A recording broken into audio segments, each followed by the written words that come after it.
खड़ी क्यों हो क्लास में? सीट नहीं मिल रही, आगे आ जाओ, थर्ड लाइन में आ जाओ, थर्ड लाइन में बैठा लो बेटा इसको। फिर तेरी बहन को जब कोई कहेगा यहाँ आके बैठ जा, फिर अच्छा लगेगा? थोड़ा लिमिट में रहना चाहिए ना। बैठ जा बेटा। चलो अपने देखो, अपने व्यवहार को ऐसा रखो जैसा तुम दूसरे के साथ करो, तुम्हारी बहन के साथ वही होगा। यहाँ नहीं, जहां वो कॉलेज में जाएगी वहां होगा, बस में होगा, ऑटो में होगा। समाज सबसे मिलके बनता है। तुम घटिया हो ना किसी के लिए, तो तुम्हारी बहन के लिए 100% कोई ना कोई घटिया। भगवान जो है कर्मा रिटर्न्स बैक है, ये सीधी थ्योरी है ये। और ये मैं अपने लिए भी मानती हूँ, मैं अपनी बेटी के लिए भी मानती हूँ। मैं जैसा कर रही हूँ ऐसा ही मेरे साथ होगा, या मेरे घर वालों के साथ। तुम जैसा कर रहे हो ऐसा तुम्हारे भाई बहनों के साथ होगा ही होगा। हम किसी भी बेटी के साथ गलत करेंगे ना, तो अपने आप को इसके लिए तैयार रखना कि मेरी बहन भी पढ़ने निकलेगी। आज छोटी है तो कल निकलेगी। चाचा की बेटी, मामा की बेटी, ऐसा नहीं कोई घर में रिश्ते ही ना हो, माँ भी तो होगी।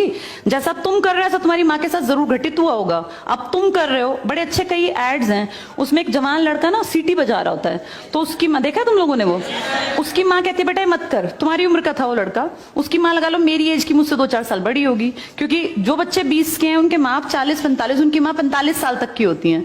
तो लगातार सीटियां बजा रहा है, उसकी माँ उसको कहती है बेटा मत कर, वो इरिटेट हो जाती है। तो फील करता है कि मेरी माँ ऐसा क्यों, मतलब क्यों चिढ़ रही है सीटी बजाने से, घर में बैठ के बजा रहा था सीटी। तो उसकी माँ को याद आता है कि जब मैं रोज बस स्टॉप पे जाती हूँ, 45 साल की अधेड़ उम्र की एक औरत, एक घटिया लड़का, मतलब ऐसे नहीं होते बिल्कुल ही घटिया जिनकी परवरिश हो, वो रोज उसको परेशान करता है, उस 45 साल की औरत को।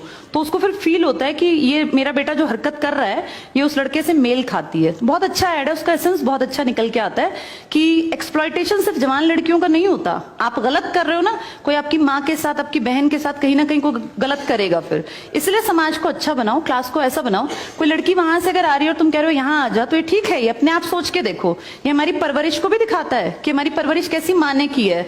अपनी बेटियों को जितने हम संस्कार देते हैं ना, उससे ज्यादा बेटों को देने चाहिए, क्योंकि गलत करने वाले लड़के ही तो है ना, किसी के प्रति गलत कमेंट करने वाले।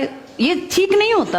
इतने काबिल बनो कि कोई तुम्हारे साथ बैठना चाहे। तुम्हें ये कहना पड़ रहा है कि यहाँ के बैठो, तुम कोई वो छिछोरे 70-80 के दशक के लड़के थोड़ी ना हो, पढ़े लिखे 21वीं-22वीं सदी के लड़के बैठे हो, तुम कोई बच्चे नहीं हो। अब अपने व्यवहार को इतना अच्छा बनाओ, क्योंकि जब गलत बात बोलो ना तो ये सोच के बोलना कि मेरे घर में जो औरत है ना उसको ये सहना पड़ रहा है कहीं ना कहीं। तुम ही लोगों ने समाज बना रखा है, इसको घटिया बना लो चाहे अच्छा बनाओगे तो पूरा समाज अच्छा बन जाएगा। घटिया बनाओगे तो तुम्हारी माँ को भी 100% सुनना पड़ता होगा, क्योंकि ये कर्म है, ये किसी को नहीं छोड़ते। तुम सबको 4 दीवारी में नहीं रख पाओगे, तुम्हारी माँ को भी कहीं ना कहीं बाहर निकलना पड़ता है। चाहे वो मार्केट सब्जी लेने जाती हो, गांव में रहते हो तो गली में तो निकलती है ना, उसको भी सुनना पड़ता होगा, क्योंकि समाज बनाने वाले तुम ही लोग हो। तो ये ध्यान रखो सबको कि भाई किसी को हमारे किसी भी कमेंट से बुरा ना लगे, और इनको अलग मत समझो। जैसी तुम्हारी बहनें ऐसी ये हैं, पसंद आना कोई अलग बात होती है, पर व्यवहार अच्छा रखना चाहिए। तुम्हारी परवरिश अच्छी माने की है, कम से कम ये दिखा के चलना।